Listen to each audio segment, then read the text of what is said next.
In NX11, the new Iray Plus physically based rendering engine makes photorealistic rendering even easier to use. Let's take a look at it by going through an image production workflow. Start by going to the Render tab that opens the Render ribbon, but go directly to the Studio task to do your rendering setup. When you enter the Studio task, the Advanced Studio display is set for you automatically, as is a default scene, this gray studio scene, with image-based lighting and a base plane.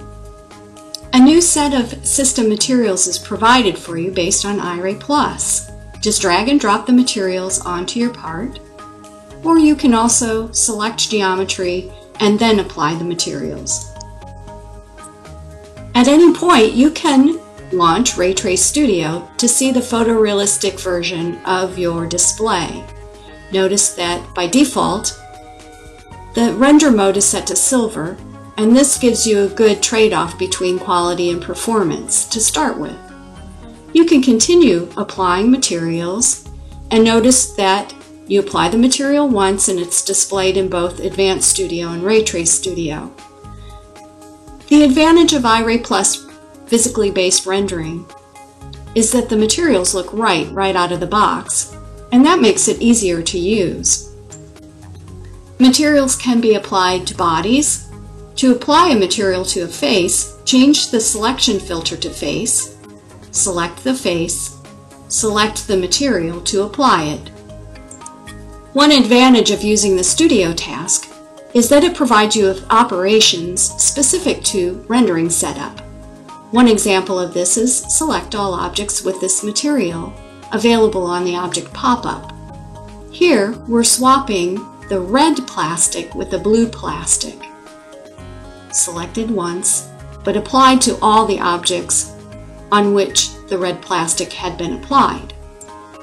Important to note that you can finish Studio to exit the Studio task at any point, and Advanced Studio and Ray Trace Studio displays are still available to you in modeling and other applications. Let's continue our image production workflow and open a part that's been fully detailed. In Ray Trace Studio, the display mode is set to gold, which is the highest interactive mode. It gives you the best quality and is still interactive. To do the rendering setup, we go to Ray Trace Studio Editor. Notice the new remote render capability. For static image setup, you can pick the file format, you can render to window size or bigger than window, and you can set a time limit. Hit the Start Shade button to render your image at the highest quality level. You control the duration by either waiting for the time limit or hitting pause. Save the image to a file, specifying the file path and name, and hit OK to save the file. Hit the Erase button to return to the dynamic progressive rendering.